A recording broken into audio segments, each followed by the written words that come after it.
Welcome back, everybody. There's nothing worse than, that little tickle you feel in your throat when you just know you're about to get sick. Well, our guest today says you can actually keep that from ever happening again. It sounds kind of hard to believe. Dr. Raymond Francis joins us live now from Fort Lauderdale, Florida. Hi there, doctor. Hey, how are you? Good, good. I'm so glad we could make this work out. So you have this book that's called Never Be Sick Again, and that sounds amazing, but it's hard to believe. Well, it may be hard to believe because we don't experience that, but it's true. And the thing is this, here's what people need to know. The technology exists to not be sick. The information we already have is sufficient to prevent and reverse this epidemic of chronic disease that we have in America. And as you pointed out, you don't even have to have a cold. And I can tell you that I have had, in the past 26 years, I've had one cold, and I have a very good excuse for that one cold. So I'm 75 years old. I'm in perfect health. I don't take any medications whatsoever. I have boundless energy. I have a clear mind. I don't have an ache or a pain in my body. I'm living proof that you can be healthy and you don't need to be sick. Now, I think I've kind of started to take it for granted that I'm going to get one cold every year, and I plan ahead for that, and I think a lot of people live like that. I can't imagine a life where you never even get a cold. So what are you doing? Well, I have to tell you, at age 48, I almost died.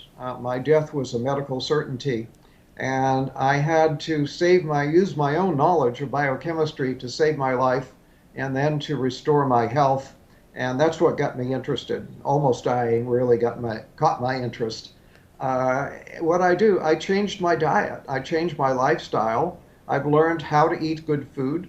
I take very high quality supplements. In fact, I now make my own supplements and sell them. They're very, very high quality.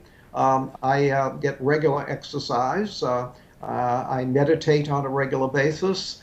So in short, I changed my diet. I change my lifestyle, and I take very high quality supplements, and that's why I'm so healthy. So what are some changes that all of us can take? Because not everyone is able to, make their own supplements in their home. So what are some simple things that we can do right now to keep ourselves from getting sick again?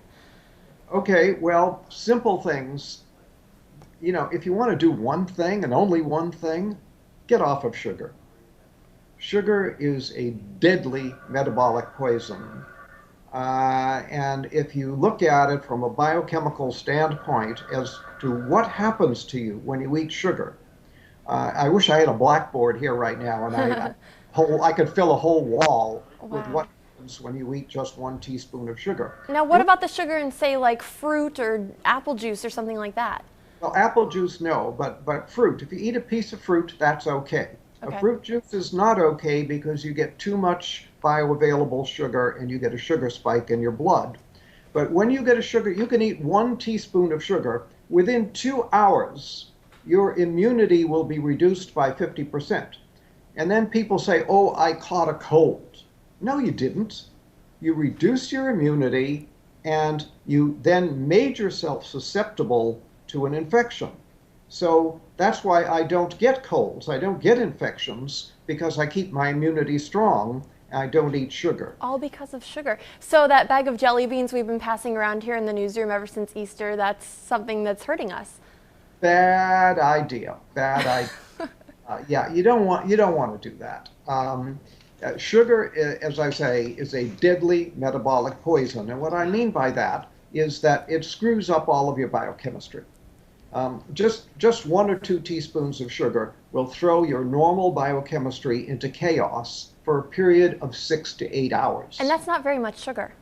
It doesn't sound like a lot. Sugar.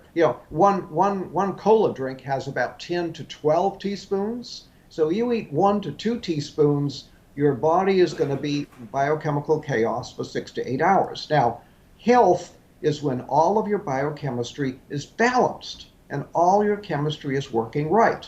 When you eat sugar, you throw that balance out for 6 to 8 hours. So if you eat sugar in the morning, put some sugar in your coffee or have a breakfast cereal with a contained sugar, and then have more sugar at lunch and more sugar in the evening, guess what?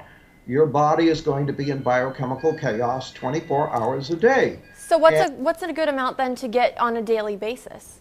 none, None. none, yeah. Uh, I'm in Sugar trouble. should be outlawed. Basically should be outlawed. We should not, and here we allow children, we don't allow children to smoke cigarettes. We don't allow children to drink alcohol, but we allow them to buy sugar and eat sugar. Sugar is far more dangerous than alcohol or cigarettes. Really? Yeah, I was going to ask you, what do parents need to do? Because you're going to have a hard time convincing your child who wants candy right now that that's not good for them. Right. I understand the problem. I'm well aware of it. But you asked the question, what can people do? That's one thing anybody can do to improve their health. Sugar causes every imaginable disease. For example, Alzheimer's. Sugar is the leading cause of Alzheimer's. Sugar is a major cause of cancer, a major cause of heart disease, a major cause of diabetes. This is, it's a major cause of colds and flu. Sugar is a deadly metabolic poison. Get off of it. Now, let me ask you, how did you come to this understanding of sugar? Because if it's so bad, why aren't we hearing about this all over the place? A lot of, my doctors never told me not to eat sugar. Yeah, well, nobody ever told your doctor, and your doctor is not doing the research to find out. And the sugar industry spends so much money on campaign contributions to members of Congress that sugar is actually subsidized in America. It should be outlawed, and it's subsidized.